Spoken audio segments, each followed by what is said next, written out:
భద్రాద్రి కొత్తగూడెం జిల్లా జూలూరుపాడు మండలంలోని పలు గ్రామాల్లో ఉచిత చక్రసిద్ధి వైద్య శిబిరాన్ని విజయవంతంగా నిర్వహించామన్నారు డాక్టర్ సత్య సింధూజ.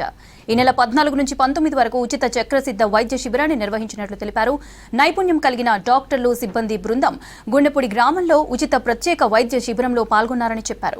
ఎటువంటి మందులు లేకుండా పలు రకాల అనారోగ్య సమస్యల పరిష్కారానికి చక్రసిద్ధ వైద్యం ఎంతో ఉపయోగపడుతుందన్నారు డాక్టర్ సత్య సింధూజ. ఈ వైద్యంలో ఎలాంటి మందులు, ఆపరేషన్లు చేయకుండా డాక్టర్లు వైద్య సేవలను అందించారన్నారు.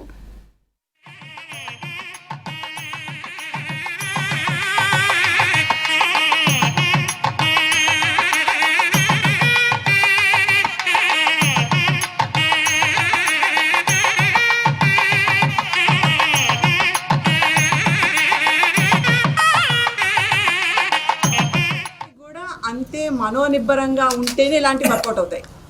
ఏదో వచ్చారా, చెప్పారా, వెళ్ళారు అంటే దెర్ ఇస్ నో ఆన్సర్. దానికి ఉండదమ్మా. ఒక మార్పు రావాలి అంటే మనలో రావాలి, మనతో రావాలి. అది ఎవరికి వాళ్ళకి సెల్ఫ్గా కనెక్ట్ అయితే తప్ప బయటికి రాదు. ఇప్పుడు ఎంతమంది ఉన్నా మీ కాళ్ళ నొప్పులు, మీ కీళ్ళ నొప్పులు, మీ నడుము నొప్పులు మీరే పడాల్సి వస్తుంది. కానీ పర్వాలేదన్న ఒక ధైర్యంతో మేము ఉన్నాము అనేటప్పటికీ మీకు ఉండే ధైర్యం మీ బాధ పట్లకి ఆ ఫోకసింగ్ కన్నా బాగుండాలి, వీళ్ళు చెప్తే వినాలనే దాని మీద పెట్టారు. కాబట్టి 5 రోజుల్లో 10 సెషన్లో మీలో మీకు ఎంత మార్పు వచ్చిందో మీకు అర్థమవుతుంది. దీన్ని ఇలానే కంటిన్యూ చేశారనుకోండి, నిలబెట్టుకున్నారనుకోండి, అప్పుడు మీకు నొప్పులు వస్తాయా? మీరు మంచిగా ఎక్సర్సైజ్ చేసి ప్రశాంతంగా మీ వంట పట్టించుకుని తిని, ఎందుకంటే మీకు ఇక్కడ సిటీస్ వాతావరణంలో పొల్యూషన్ ఏం లేదు. సో మీకు హీలింగ్ చాలా తొందరగా జరిగిపోతుంది, చాలా ఫాస్ట్గా అవుతుంది. మాకైతే అక్కడ ఇదే కార్యక్రమం ఇంత చేయాలి అంటే 2-3 వారాలు పడుతుంది. ఎందుకంటే అక్కడ ఉన్న లైఫ్ స్టైల్ డిఫరెంట్, ఇక్కడ మీది సింపుల్ లైఫ్ స్టైల్.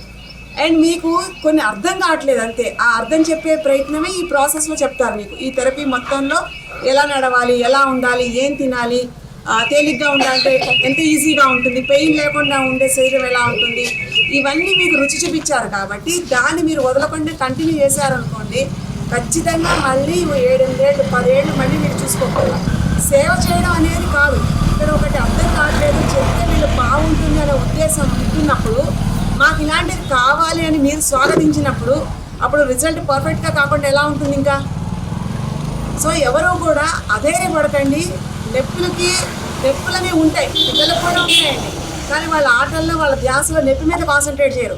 మనము నొప్పుల మీద కాన్సన్ట్రేట్ చేస్తాం కాబట్టి పెయిన్ అనేది మనల్ని వదిలించుకునే ప్రయత్నంగా మీ ఆలోచన విధానాన్ని కూడా కొంచెం మార్చుకున్నారనుకోండి, కొంచెం దైవభక్తి, కొంచెం మనం చేస్తున్నది మనస్ఫూర్తిగా చేయడం, మనసు పెట్టి చేయడం, ఇలాంటివన్నీ చేస్తే కృతజ్ఞతాభావంతో ఒక బ్లెస్సింగ్ లా, ఒక అనుగ్రహం లాగా మనకు ఆ దైవ శక్తి వల్ల ఇలాంటివన్నీ నయమైపోతాయి.